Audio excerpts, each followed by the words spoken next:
we certainly are in the political silly season, make no mistake about it. We're still in that season.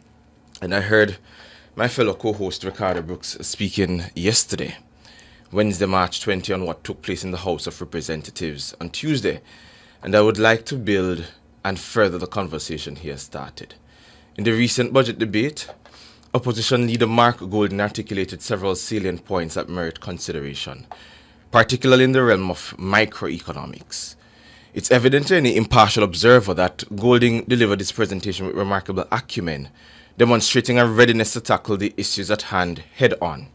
For the first time in quite a while, he exuded a sense of boldness and conviction, poised, it seems, to assume leadership. However, amidst the commendable performance, there are nuances I wish to address. At the outset, it's crucial to clarify that a government's increased tax revenue does not inherently signify an elevation in tax rates. I just want to make that clear. Yeah?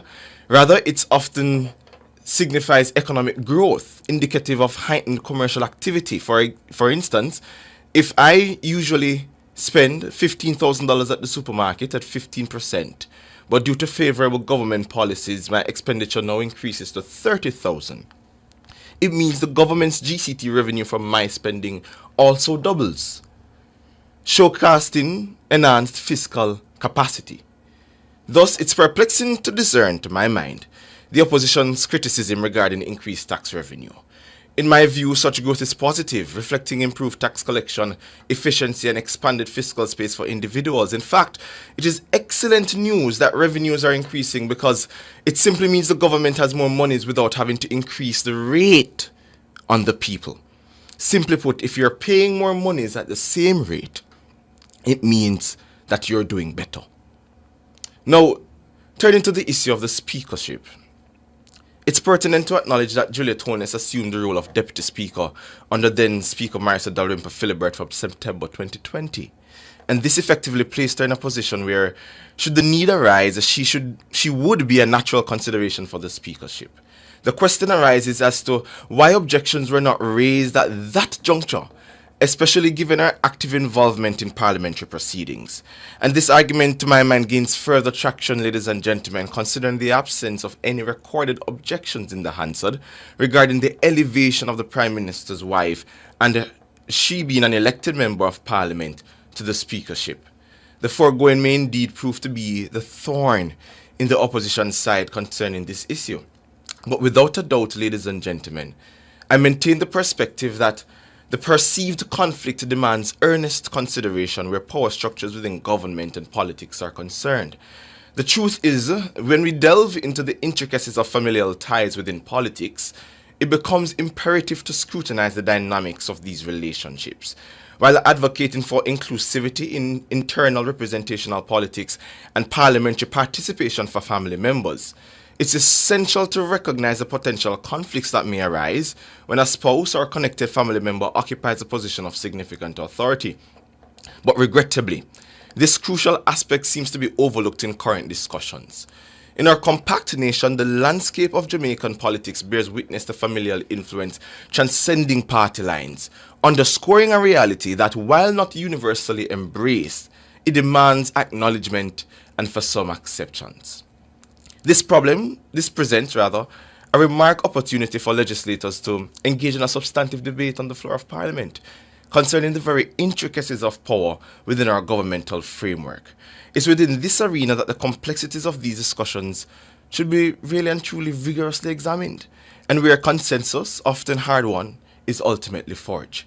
Having conducted consultations with constituents through Joint Select Committee, it's evident that there exists a palpable desire for robust dialogue on the structure of power relations.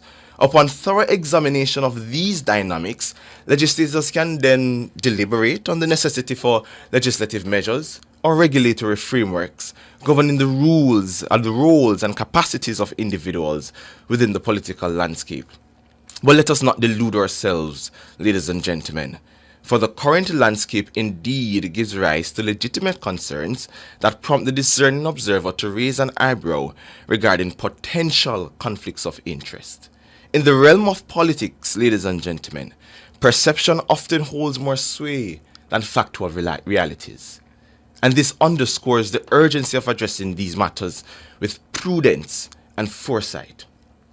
I must emphatically seize this moment to vehemently refute the good Minister Babsy Grange and their assertion yesterday made on this station.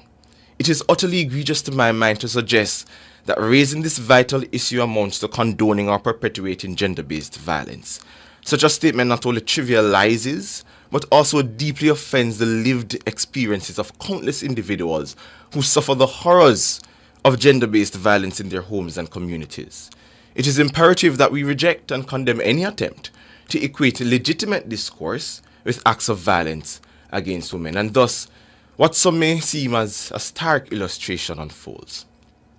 The Prime Minister abruptly rises, initiating his departure, with government members swiftly following suit. In this maneuver, the government inadvertently gives Mark Golding an even grander stage upon which to orchestrate political theatrics. By utilizing its authority, the government effectively employs undemocratic means to muzzle the opposition leader simply because they disagree with the point he raises.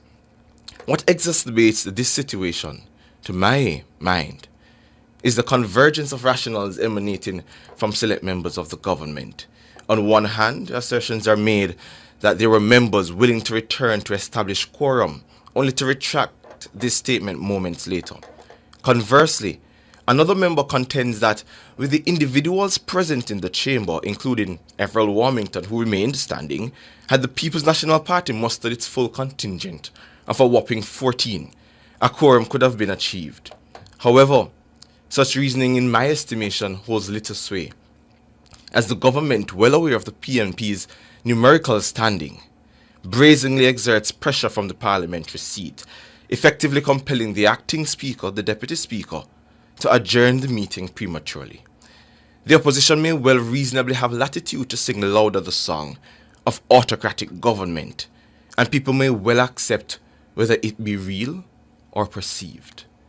The bottom line: no person should walk out of Parliament, and no walk out of Parliament should ever see us back here with the adjournment of the people's business. That's what's on my mind.